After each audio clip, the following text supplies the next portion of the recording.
नमस्कार दोस्तों, आपका स्वागत है आपके अपने YouTube channel Vidhi judicial academy में। मेरा नाम है Vijendra Verma and I am the director founder of the Vidhi judicial academy. We provide coaching for the judicial services exams, and through this video we are trying to reach out you to provide you full professional exam oriented coaching for the judicial services, and that is free of cost. We are going to provide you the entire foundation course including all the books, including all the details, whether it is required for the prelims or mains or for the guidance for the interview. I hope जैसा आपको guide किया जा रहा है वैसा पढ़ते आ रहे होंगे, and with this hope let's start the next lecture, and that is section number 29, 30, 31, 32, 33, 34, 29 में क्या है भाई? पावर्स ऑफ जजेस and magistrate exercisable bye their success. ये थोड़ा सा इंपॉर्टेंट है, प्रीलिम्स के लिए इसको देख सकते हो। क्या है ये? Subject to the provisions of this Sanhita, the powers and duties of the judge or magistrate may be exercised or performed by his successor in office। बस कि जो जैसे मान लीजिए पहले ये सर जी हैं हमारे अभय शर्मा सर जज से, अभय शर्मा हुआ द जज और magistrate. Now he has been transferred and now he is being succeeded by Jyoti madam. Now Jyoti is the जज और मजिस्ट्रेट, तो वो क्या कहलाएगी? सक्सेसर इन ऑफिस हो गई। एक जज का ट्रांसफर हुआ, दूसरा जज उसकी जगह पर आया, तो वो क्या हो गया? सक्सेसर इन ऑफिस हो गया। उसके बारे में है कि उसकी ड्यूटीज कौन होंगी। तो जो व्यक्ति गया है उसकी powers and duties, those powers and duties में be exercise by the successor in office. ये वही हो गया, आप कॉमन सेंस की बात है कि जब एक व्यक्ति उस ऑफिस पे चला गया, उसके जो इनकम्बेंट होगा, जो सक्सेसर इन ऑफिस होगा, definitely he will exercise those powers and he will perform those duties. Clause 2 को इंपॉर्टेंट लगा लीजिए, बस यहां से प्रीलिम्स का क्वेश्चन बनता है 100%। When there is a doubt, there is any doubt as to who is the successor in office, जब ये डाउट होगा कि सक्सेसर इन ऑफिस कौन माना जाए, कौन, इसी में डाउट हो जाए, तब क्या होगा? देन कौन करेगा? सेशन जज shall determine by order in writing को हाईलाइट कीजिए। द जज who shall for the purpose of this Sanhita or any proceedings or order be deemed to be the successor in office।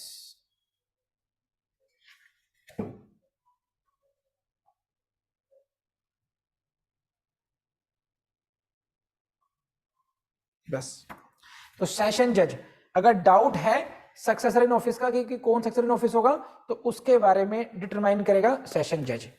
और यहां पर आ जाए क्लॉज 3 में, where there is any doubt as to who is the successor in office of any magistrate, the chief judicial magistrate, the chief judicial magistrate और the district magistrate as the case में shall determine in writing the magistrate who shall for the purpose of this Sanhita be successor of such magistrate।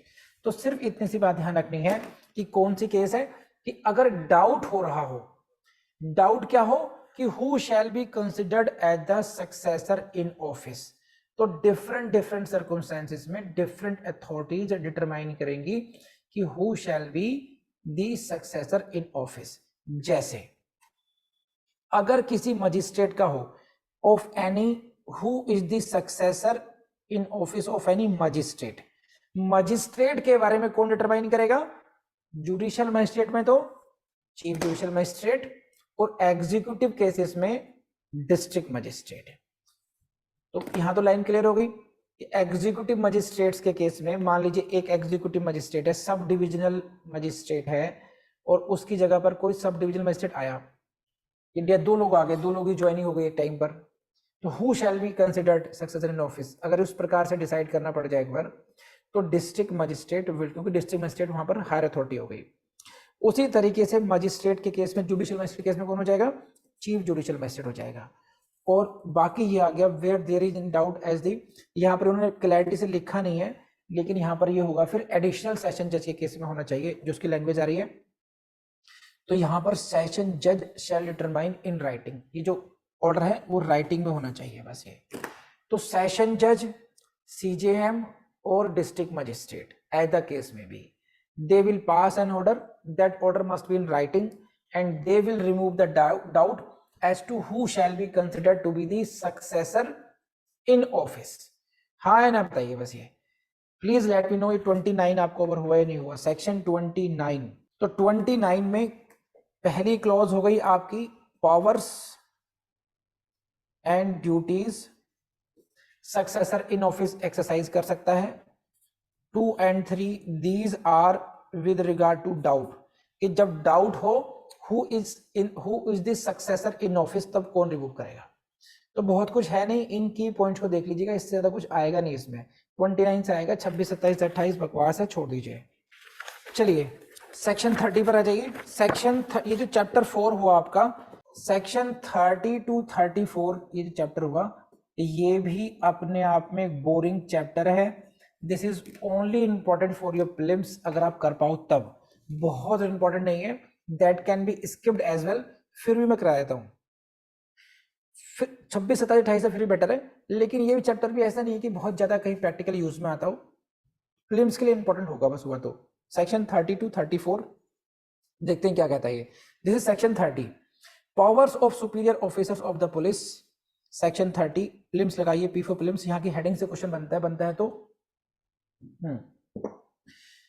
Powers of superior officers of police, यहां से केवल पूछ लेंगे section number. Police officers, कौन से police officers? Superior in rank to an officer in charge of a police station. ऐसे police officers जो कैसे हैं, जो officer in charge of police station से सीनियर हैं, यानी कि वो एसीपी हैं, वो डीसीपी हैं और अबव रैंक के हो गए। ऑफिसर इंचार्ज का मतलब हो गया, आम भाषा में कहते हैं स्टेशन हाउस ऑफिसर, यानी कि SHO. May exercise the same powers throughout the local area to which they are appointed as may be exercised by such officer within the limits of such station। बस बहुत छोटी सी बात है कि जो powers officer in charge of police station की है वो क्या क्या है, मेन बताता हूं आपको। वो एफआईआर रजिस्टर करवाता है, ही इन्वेस्टिगेट्स द केस, इन्वेस्टिगेटिंग सारी पावर हो गई, और बेलेबल ऑफेंस में वो बेल भी ले सकता है। तो जितनी भी powers officer in charge of police station है, क्या वही पावर्स उनके सीनियर ऑफिसर्स जो उनके सीनियर हैं, क्या उनके पास वो पावर्स होंगी या नहीं होंगी?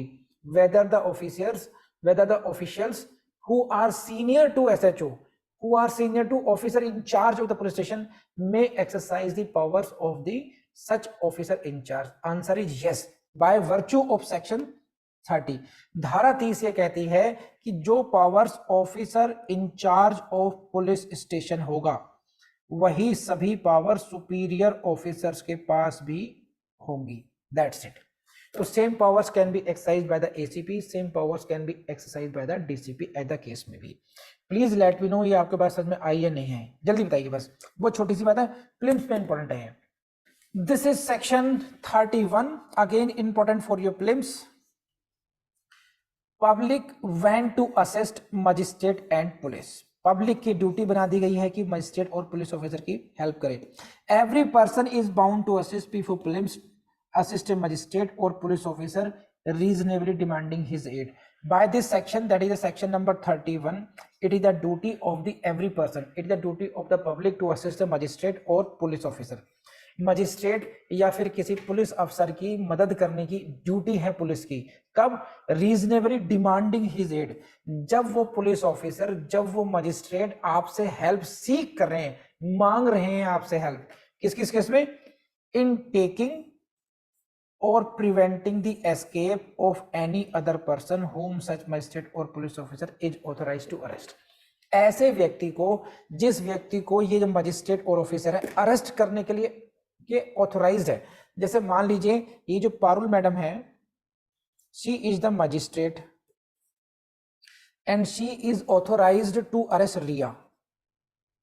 रिया की अरेस्ट करने के लिए इनके पास वारंट है, इनके पास अथॉरिटी है, ऐसे मान लेते हैं।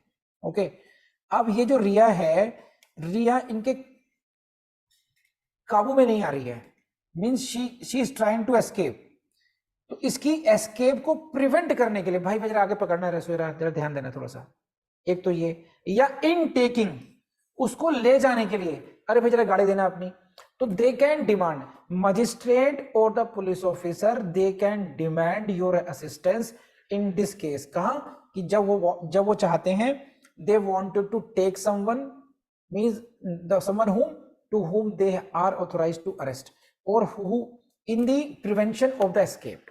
कोई अगर भाग रहा है तो वो भाग ना पाए। मान लीजिए एक ही पुलिस ऑफिसर है और थोड़ा सा हट्टा कट्टा अपराधी है, अब वो नहीं आ रहा है उसके काबू में, और आपसे कहा जाए, प्रतिमा से कहा जाए, प्रतिमा जरा थोड़ा सा पकड़ो इसको, तुम लोगों से कहा जाए, सब लोगों से, तो आपकी ये ड्यूटी है। कौन सा सेक्शन है ये? आपका सेक्शन है 31 बस।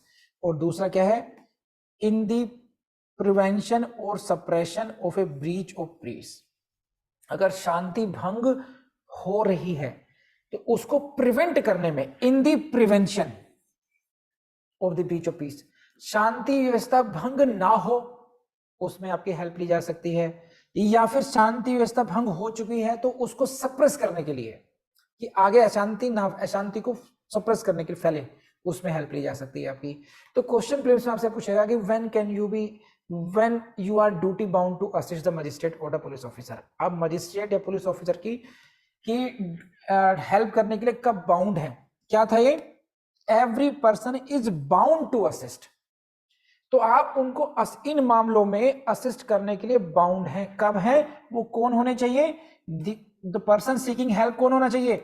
Either he should be a magistrate और he should be a police officer. इनमें से किसी की हेल्प करेंगे। कब करेंगे? ये तो नंबर 1 बात हुई। Number 2, they are reasonably demanding your aid. वो डिमांड कर रहे हैं। ऐसा नहीं कि इट मींस आपकी जो ड्यूटी टू असिस्ट है, duty to assist will arise only on demand. Demand करने पर अराइज होगी, ऑटोमेटिकली नहीं होगी। और वो कौन कौन से एरियाज हैं? किसी व्यक्ति को अरेस्ट करके ले जाने में, नंबर 2 किसी व्यक्ति को भागने से बचाने में आपकी हेल्प मांगी जा सकती है। और दूसरा क्या है? बी सेक्शन में क्या है कि breach of piece, breach of piece को प्रिवेंट करने में, और ब्रीच ऑफ पीस हो चुका है तो उसको सप्रेस करने में। और थर्ड है prevention of any injury to any public property attempted और to be committed. Prevention of any injury to the public property, public property को क्षति से बचाने के लिए भी आपकी हेल्प को सीख जा सकता है। कि कुछ लोग धरने में बैठे हैं, तोड़फोड़ करना चाहते हैं, रेलवे स्टेशन तोड़ना चाहते हैं, रेलवे पटरी को तोड़ना चाहते हैं, बस स्टेशन को आग लगाना चाहते हैं। ऐसी स्थिति में आपसे हेल्प अगर मांगी गई है, आप वहां खड़े हो, मान लो हर्षी, गिन्नी, आप सब वहां पे खड़े हो, और आपसे कहा जाए कि भाई जरा रोको रोको रहा, तो फिर भागोगे नहीं बचुआ आप, फिर आपको you are bound to assist the magistrate और the police officer. This is section 31। कुछ पूछना है ऐसा पूछिए जल्दी से मुझसे, वरना हो गया ओनली फॉर प्रीलिम्स। तो यहां से क्वेश्चन बनता है प्रीलिम्स का। This is section 32, again may be important for your prelims. Aid to persons other than police officer executing a warrant. यहां पर कौन व्यक्ति है ये? यहां पर फिर हेल्प की जा रही है। एड, एड टू हुम?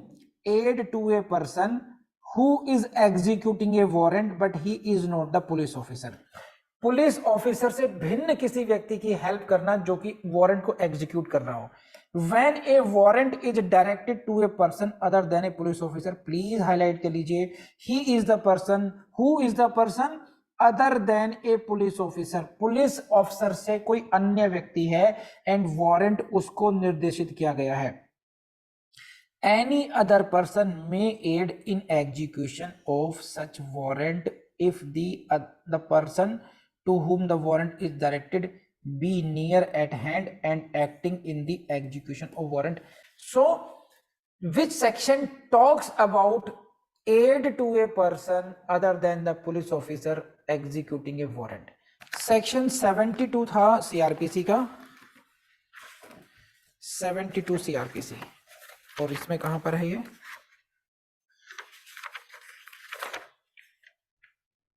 74 BNSS। 74 BNSS जरा अपने बैरक में देखिएगा। 74 BNSS 72 CRPC। ठीक, उसकी हेडिंग लिखी हुई है कुछ इस तरीके से आपको, वारंट्स टू whom डायरेक्टेड। मिला आपको ही नहीं? यस और नो? इसमें आपको मिलेगा कि a warrant of arrest may be directed ordinarily be directed to one or more police officials, लेकिन साथ में भी यही मिलेगा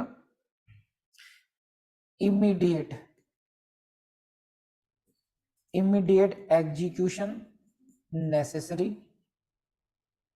and no police officer available. बस इसको शॉर्ट में लिखता हूं मैं। देखिए ये था सेक्शन 72 सीआरपीसी का था और 74 बीएनएसएस का। वहां पर ये जो सेक्शन है से बीएनएसएस का डील करता है कि जो वारंट ऑफ अरेस्ट है किसको दिया जा सकता है, डायरेक्ट हो सकता है। तो जो सामान्य नियम है ऑर्डिनरली क्या है, वन और मोर पुलिस ऑफिसर्स को दिया जाएगा कि भाई आप उस व्यक्ति को गिरफ्तार करके लाओ।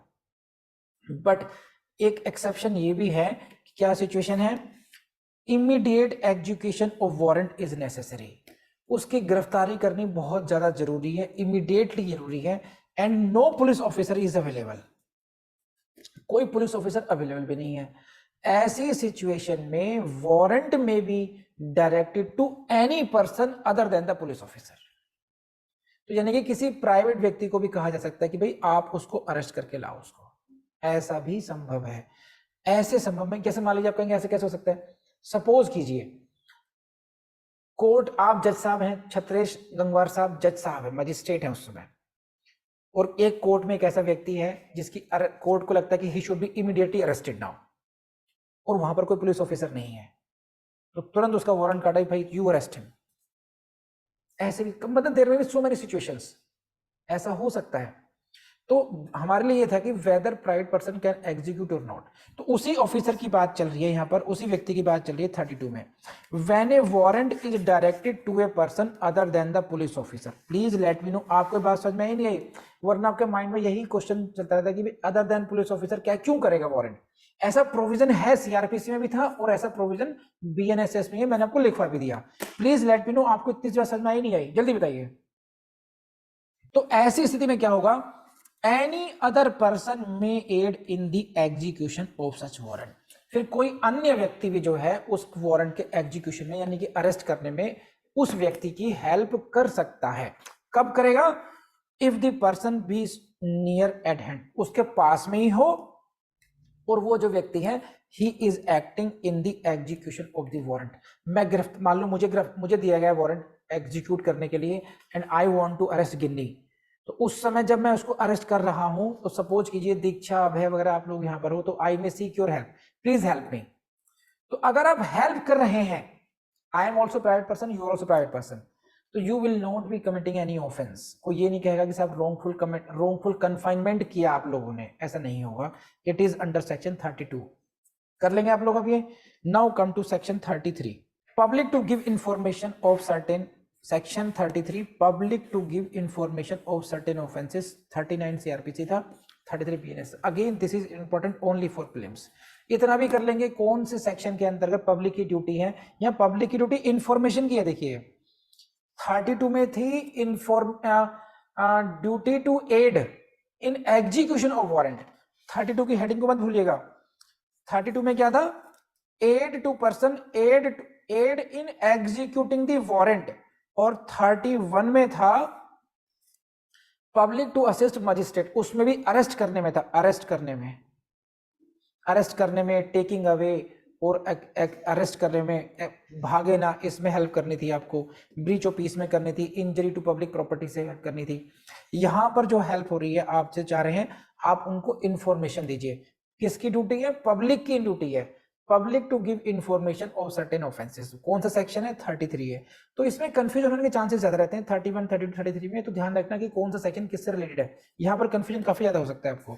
ये देखिए क्या है, एवरी पर्सन, प्रत्येक वो व्यक्ति, कौन सा, aware of the commission of और the aware of the intention of any other person to commit any offence.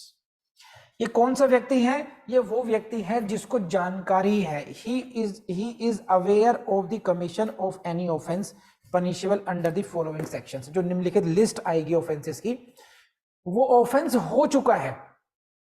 तो मान लीजिए जो गिन्नी है, गिन्नी शौकीन जी हैं, गिन्नी है, ही इज अवेयर कि हां ऐसा ऑफेंस हुआ है, एक बात हो गई। दूसरा क्या है, सेकंड कैटेगरी कौन सी है, aware of intention to commit the offence, उसको यह पता है कि ऐसा ऑफेंस हो सकता है।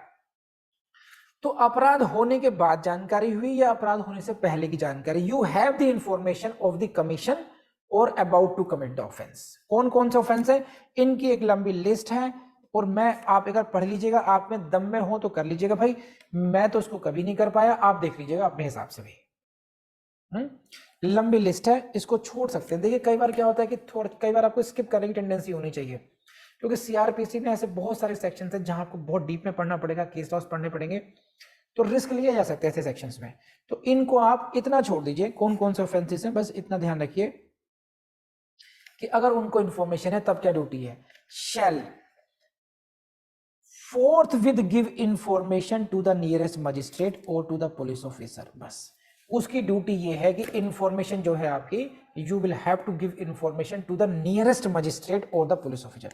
जो निकटतम मजिस्ट्रेट होगा या निकटतम जो पुलिस ऑफिसर होगा, उसको आपको इंफॉर्मेशन तत्काल देनी होगी। फोर्थ विद, यहां पे क्वेश्चन आएगा, fourth with you shall give information, ठीक। और कब नहीं दे सकते आप, in the absence of any reasonable excuse. It means if you have any reasonable excuse कि मैं नहीं दे पाया, तब तो बात अलग है। Otherwise it is your legal duty to inform the nearest magistrate, to inform the nearest police officer about what, about the commission और अबाउट टू कमिट ऑफेंस। अपराध होने से बाद की इंफॉर्मेशन, अगर आपको जानकारी अपराध हो गया या फिर अपराध होने वाला है और आपको पता है। और अगर आपको रीजनेबल एक्सक्यूज चाहते हैं तो उसके लिए क्या लॉ है, the burden of proving which excuse shall upon the person so aware. अगर, क्योंकि ये ऑफेंस होगा, this is an offence if you have the information and you don't give information, तो ये एक ऑफेंस होगा। तो बर्डन ऑफ प्रूफ आप पे ही होगा कि भाई मैं उस समय बीमार था, मैं उस समय किसी बहुत इमरजेंसी में फंसा हुआ था, या मुझे डरा दिया गया था, मैं इसलिए इंफॉर्मेशन नहीं दे पाया, वॉट एवर। लेकिन रीजनेबल एक्सक्यूज को प्रूव करने का बर्डन भी जो है वो आप पर ही होगा। सेक्शन 33 है ये। एक सेकंड रुकिए, मैं कुछ और दिखाता हूं आपको। Please go to section 239, section 239 BNS।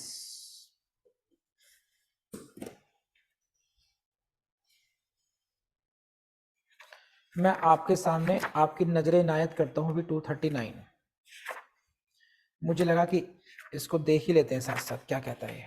मैं पढ़ता हूं आपके लिए। Whoever knowing or having reason to believe that an offense has been committed intentionally omits to give such information respecting that offense which he is legally bound to give shall be punished with imprisonment of either description for a term which may extend to 6 months or fine or which may extend to 5,000 rupees। मिल गया, देखिए आपकी।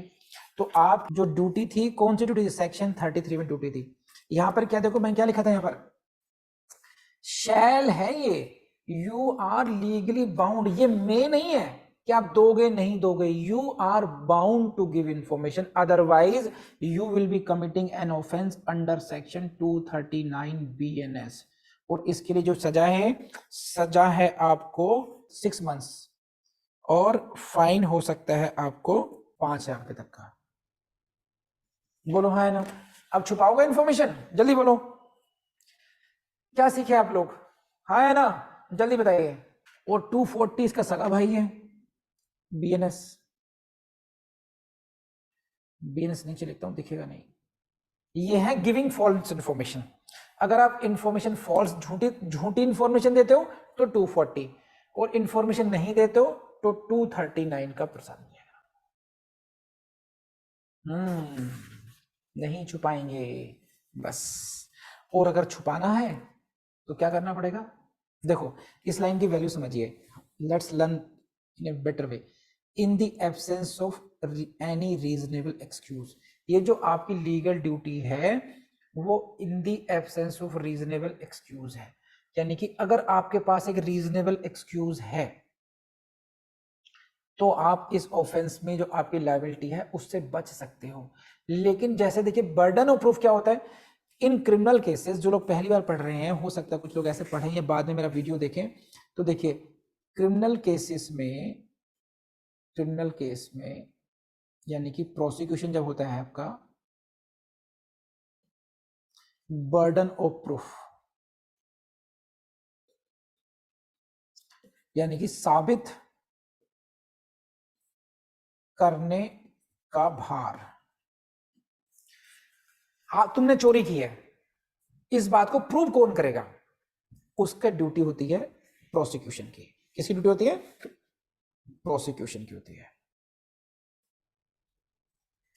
Prosecution is duty bound to prove the case beyond reasonable doubt. क्या शब्द दे रहा हूं मैं? Beyond reasonable doubt. तो इसको समझाता हूं कि बियॉन्ड रीजनेबल डाउट क्या होता है। कि जो प्रोसिक्यूशन है यानी कि सरकारी वकील कह लीजिए, जिसका काम यह है कि आप पर जो आरोप लगा है उसको साबित करना है, तो वो किस डिग्री से प्रूव करेंगे? वो तो कहेंगे दो चार गवाह प्रूव कर दी, हमने तो प्रूव कर दिया। तो जो कोर्ट है यानी कि आप जजेस हैं, आप मजिस्ट्रेट बनेंगे, आप कब मानेंगे कि प्रोसिक्यूशन ने वो केस प्रूव कर दिया? जब उसमें कोई संदेह ना हो, डाउट ना रहे केस में। लेकिन डाउट तो हमेशा हो सकता है, इसलिए उन्होंने टर्म यूज किया है बियॉन्ड रीजनेबल डाउट, कि कोई भी युक्त डाउट नहीं बचना चाहिए। ऐसे एब्सर्ड डाउट तो कोई भी क्रिएट कर सकता है, लेकिन हाँ ये सेटिस्फेक्शन हो जाए कि भाई अब ऐसा कोई डाउट नहीं है जो रीजनेबल है, तो ये हम मान लेंगे कि साहब केस प्रूव हो गया। अब मान लीजिए हर्षी के अगेंस्ट एक केस हो, हर्षी के अगेंस्ट सेक्शन 239 में, सेक्शन 239 में ये एलिगेशन है हर्षी पर कि she had information that a murder has been committed. इनको जानकारी थी कि मर्डर हुआ है और इन्होंने फिर भी इंफॉर्मेशन नहीं दी। सही है? तो this is an offence under section 239। Harshi madam क्या कहेंगे? प्रूव करके दिखाओ आप। प्रूव कौन करेगा? प्रोसिक्यूशन प्रूव करेगा। सही है। अब प्रोसिक्यूशन ने दिखा दी, देखो सीसीटीवी कैमरा, कि आप उस सड़क से गुजर रही थी, आपने साइड से देखा एक डेड बॉडी पड़ी हुई थी, आपने देखा और आप डर गई, आपने इधर उधर देखा और आप भाग गई, फिर आपने कोई एक्शन लिया नहीं। अब फंस गई हर्षी। अब प्रोसिक्यूशन ने तो अपना काम कर दिया, अपना बर्डन ऑफ प्रूफ साबित कर दिया, लेकिन हर्षी कहना चाहती है कि नो नो नो नो, रुकिए रुकिए रुकिए जनाब Ali, I have the reasonable excuse for that. तो रीजनेबल एक्सक्यूज था या नहीं था, फिर ये प्रूव कौन करेगी? फिर हर्षी को प्रूव करना पड़ेगा कि मैंने ऐसी इंफॉर्मेशन नहीं दी, उसका मेरे पास पर्याप्त कारण था। Burden of proving which excuse shall upon the person so aware, जिसको जानकारी थी वही प्रूव करेगी। तो अब ये प्रूव कर सकती कि मैं उस दिन, तो आप टाइम देखो, टाइम सुबह 11 बजे का था, 12 बजे से तो मेरा मेंस का एग्जाम था, मैंने मेंस दी थी, मैंने सोचा मेंस दे लूँ मैं। जब मेंस दे के बाहर निकली मैं, तो तब तक पुलिस को इन्फॉर्मेशन हो चुकी थी, इसलिए मैंने इन्फॉर्मेशन नहीं दी। ऐसे हो सकता है।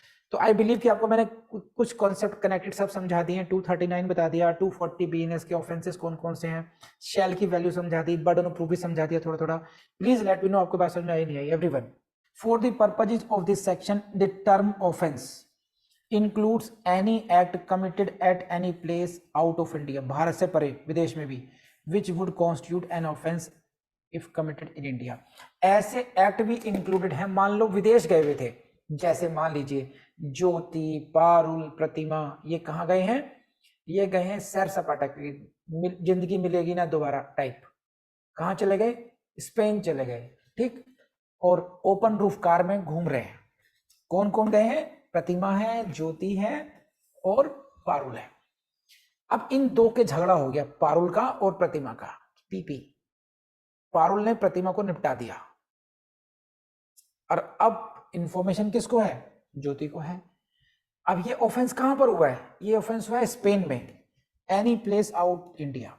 अगर यही काम इंडिया में किया जाता, if it would constitute an offence if committed in India.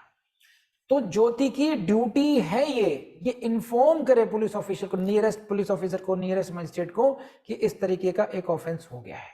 Otherwise वही है सेक्शन 239 कि आप अपराधी होंगी। यस और नो, जल्दी बोलिए, बात समझ में आई नहीं आई, फास्ट, बहुत ज्यादा इंपॉर्टेंट नहीं है लेकिन कर लेते हैं बस ऐसे। तो केवल उतना ही काम का पार्ट पढ़ेंगे जितने से हमारा काम बन जाए बस। Duty of the officers employed in connection with the affairs of a village to make certain report. कुछ रिपोर्ट देने की इनकी ड्यूटी है। क्या?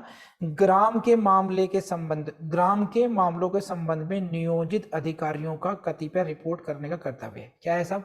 एवरी ऑफिसर, यहां पब्लिक की बात खत्म कर दी है। Every officer employed in connection with the affairs of a village and every person residing in A village, दोनों को हाईलाइट कर लीजिए। ऐसा प्रत्येक अफसर जिसको गांव के कार्यों के संबंध में जिसकी ड्यूटी लगाई गई हो, लेखपाल हो गया या कोई पुलिस पोस्ट छोटी सी यहां बना दी गई है, कोई भी ऑफिसर हो सकता है वो। एवरी ऑफिसर मतलब यहां पर समझिए प्रत्येक अधिकारी, यहां पर ये नहीं कहा गया कि प्रत्येक पुलिस ऑफिसर, कोई भी अधिकारी हो, सिर्फ क्या हो, कहां नौकरी लगी है, गांव में नौकरी लगी है। Employed in connection with the affairs of a village, बस। सचिव जी, सचिव जी को जानते हो? बोलो हाँ है ना। सचिव जी के बारे में कौन कौन जानता है? बताएंगे नहीं? देखिए, हाँ, तो वही सचिव जी भी, वो सचिव जी कौन से थे? पंचायत, वेब सीरीज पंचायत, बहुत अच्छी, मुझे तो बहुत बढ़िया लगी। तो वो सचिव जी कौन थे? He is employed in connection with the affairs of a village, उनसे बढ़िया कोई नहीं हो सकता। और प्रधान जी, प्रहलाद जी, है ना, वन राकस, विनोद, वो सब कौन है? एवरी पर्सन रिजाइडिंग इन ए विलेज। इससे बढ़िया एग्जाम्पल नहीं हो सकते थे प्रियांश। सही है। इनकी ड्यूटी क्या बना दी गई है? Shall forthwith communicate to the nearest magistrate और the officer in charge of the nearest police station. Nearest magistrate को या नियरेस्ट पुलिस स्टेशन के ऑफिसर इंचार्ज को तत्काल सूचना देंगे। क्या? Any information which he may possess respecting, निम्नलिखित के बारे में अगर कोई उनकी कोई सूचना है तो उसके बारे में देंगे। कौन कौन सी है देख लीजिए। तो यहाँ पर टेक्निकल पॉइंट देख लेते हैं, कहाँ टेक्निकली क्या क्या बनता है, किस किस की ड्यूटी है। Every officer employed in connection with the affairs of a village, number 1 इसको हाईलाइट कर लीजिए, write down P for prelims, इतना कर लीजिए। नंबर 2 एवरी पर्सन रिजाइडिंग इन ए विलेज, इनकी ड्यूटी है, यहां से ड्यूटी हो गई। दूसरा क्या है, क्या करेंगे ये? शैल कम्युनिकेट है, वर्ड यूज किया गया, शैल कम्युनिकेट मतलब सूचना देंगे, तो इसका मतलब ड्यूटी बाउंड है, यहां से क्वेश्चन बनता है, ड्यूटी बाउंड। और कब सूचना देंगे? यहां भी क्वेश्चन बनता है, तत्काल देंगे, फोर्थ विद तत्काल, यहां से क्वेश्चन बनता है। फिर किसको देंगे? नियरेस्ट मजिस्ट्रेट को देंगे या फिर of to the officer in charge of the nearest police station, जो निकटतम पुलिस थाना होगा उसके इंचार्ज को देंगे। 33 में भी ये था, लेकिन आप थोड़ा सा ऐसा देखेंगे, जो सेक्शन 33 है इसमें इंफॉर्मेशन किसको थी? नियरेस्ट मजिस्ट्रेट और द पुलिस ऑफिसर। जो 33 में ये जो पब्लिक टू गिव इंफॉर्मेशन था, तो मैं इसलिए कह रहा हूं कि मुझे मतलब आपके अंदर, आपको अपने अंदर वो एक तरीका टू डेवलप इनसाइट कह लीजिए, इंक्लिनेशन कह लीजिए, और वे ऑफ लर्निंग के लिए डेवलप करना पड़ेगा। क्योंकि मुझे ऐसा लगा कि नहीं, ये कुछ तो चेंज है, यहाँ पर चेंज हो गया। देखिए यहाँ पर क्या था, shall give information to the nearest magistrate, तो सही है, लेकिन यहाँ पर क्या है, पुलिस ऑफिसर है। और 34 में आते ही यहाँ क्या हो गया है, नियरेस्ट मजिस्ट्रेट के साथ क्या हो गया है, officer in charge of the nearest police station. तो can you appreciate the difference in the wordings और not? Please let me know, हाँ है ना, बताइए। तो अगर मान लीजिए दिल जला हो गया एग्जामिनर कि बेटा सब तुम्हें रिपीटेशन बहुत है, अब देखता हूं कि कौन कितने अच्छे तरीके से पढ़ रखा है बेरक को, कहां पर पुलिस ऑफिसर लिखा था और कहां पर लिखा है officer in charge of the police station, तो अप्रिशिएट कर पाओगे आप। अब इंफॉर्मेशन किसकी देंगे, किसको देंगे information? Whichever is near, यानी कि मजिस्ट्रेट नियर हो या police officer. Any information which he may just respecting this. अब कौन कौन सी इंफॉर्मेशन हो सकती है वो देख लेते हैं बस। ये नंबर 1, परमानेंट और temporary residence of any notorious receiver और vendor of stolen property in और नियर सच विलेज। उस विलेज में या उस विलेज के पास में यदि कोई किसी का कोई नोटोरियस रिसीवर और वेंडर ऑफ स्टोलन प्रॉपर्टी है, यानी कि स्टोलन प्रॉपर्टी को कोई रिसीव करता हो या उसमें डील करता हो, ऐसे व्यक्ति का अगर कोई परमानेंट या टेम्परेरी रेजिडेंस है तो उसके बारे में इंफॉर्मेशन आपको देनी है। तो अब यहां से यही क्वेश्चन आएगा कि इस बारे में इंफॉर्मेशन देनी है या नहीं देनी है, तो क्या किन किन किन किन के बारे में इंफॉर्मेशन देनी होती है। तो ये हो गया, यहां पर कैसे कर सकते हैं, पर रेजिडेंस में भी परमानेंट और रेजिडेंस में भी टेम्परेरी एज वेल। तो टेम्परेरी रेजिडेंस हो या परमानेंट रेजिडेंस हो, किसका हो ये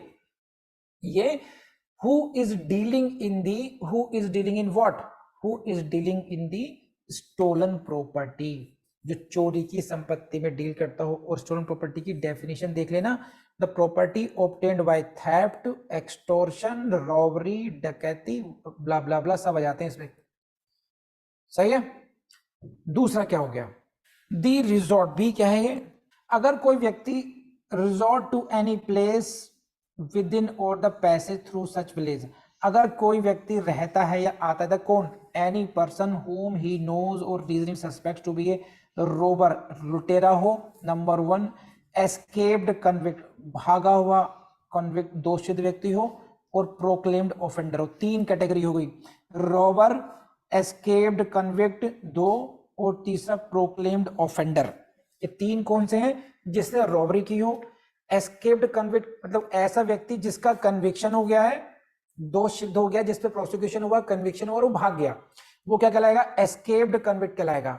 और प्रोक्लेम्ड ऑफेंडर वो व्यक्ति होगा जिसके विरुद्ध 82 की कार्रवाई करके, जिसको कोर्ट ने कहा हो कि प्रस्तुत हो और वो कोर्ट के सामने प्रस्तुत नहीं हो रहा है, पहले सम्मन इशू किए, फिर वारंट किए, फिर उसके खिलाफ प्रोक्लेमेशन इशू कर दी गई कि ना उसको भगोड़ा अपराधी घोषित कर दिया गया। इन तीनों व्यक्तियों में से कोई भी व्यक्ति क्या होता हो, वो जो है किसी भी स्थान में उसका आना जाना हो या वहां से होकर के गुजरता हो, तो आप जानते हैं यार ये जो व्यक्ति है इन कैटेगरी में से कोई एक का हो सकता है, या तो जानते हो whom he knows, you know it, और reasonably suspects, आपको उचित इस प्रकार का संदेह है, तो आपकी ड्यूटी है कि तत्काल आप इसकी इंफॉर्मेशन दें।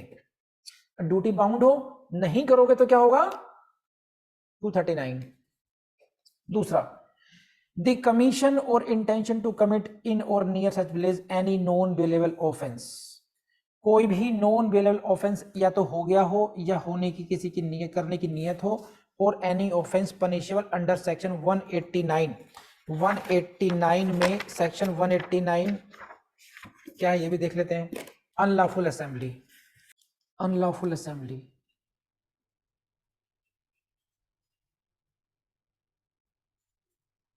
और 191 में है रॉइटिंग। कोई भी नॉन बेलेबल ऑफेंस हो गया हो या होने वाला हो, या फिर अनलॉफुल असेंबली या राइटिंग की इंफॉर्मेशन आपको देनी है। और ध्यान रखना, या तो वो विलेज में हो या विलेज के पास में हो, दोनों ही कवर है, इन और नियर है, इसको ऐसे ही ध्यान रखेंगे आप लोग। तो मैं तो आपको बहुत टेक्निकली समझाने की कोशिश करता हूं, और आपसे उम्मीद रखता हूं कि आप भी जो सेक्शंस खुद भी पढ़ें, कोई एक्ट नया पढ़ें, तो आप भी इसी प्रकार से उसको ध्यान से पढ़ें। ये देखिए, द अकरेंस, वही अकरेंस इन और नियर सच विलेज, बता चुका आपको मैं, of any death under suspicious circumstances, संदेहजनक हालात में किसी की अगर डेथ होती है, संदेह है, तो उसकी इंफॉर्मेशन देंगे। डिस्कवरी किसकी, ऑफ एनी कॉप्स और पार्ट ऑफ, किसी की लाश मिलती है, लाश के टुकड़े मिलते हैं, उसकी इंफॉर्मेशन देंगे। कोई भी ऐसा वही बस, अब तो नॉर्मल है ये, अब इनको सबको छोड़ दीजिए। मैटर लाइकली टू अफेक्ट, कोई भी ऐसा मैटर हो जो maintenance of peace and order को अफेक्ट करता हो, बस इससे तो कुछ करने की जरूरत नहीं, मोटा मोटा जितना मैंने समझाना था उतना समझा दिया। सेक्शन 34 में किस किस की ड्यूटी है, किस किस इन्फॉर्मेशन की, इतना कर लीजिए, इतना उद्धार हो जाएगा। वर्बेटम जाने की इस सेक्शन की भी आवश्यकता आपको नहीं है। आई बिलीव कि मोर देन सफिशिएंट मैंने आपको करा दिया है। वीडियो देख लिया, आपको पसंद आया होगा, आई नो इट, लेकिन बस एक बात ध्यान रखना, सबसे ज्यादा फेलियर्स क्यों होते हैं, जो सेल्फ डाउट करते हैं। तो आपको सेल्फ डाउट नहीं करना है, बस आपको हमेशा अपने से कहना है कि आप जज बनेंगे, 100% बनेंगे, बस आपको लगातार पढ़ना है। तो बस without wasting time go to the next video and start learning. Thank you.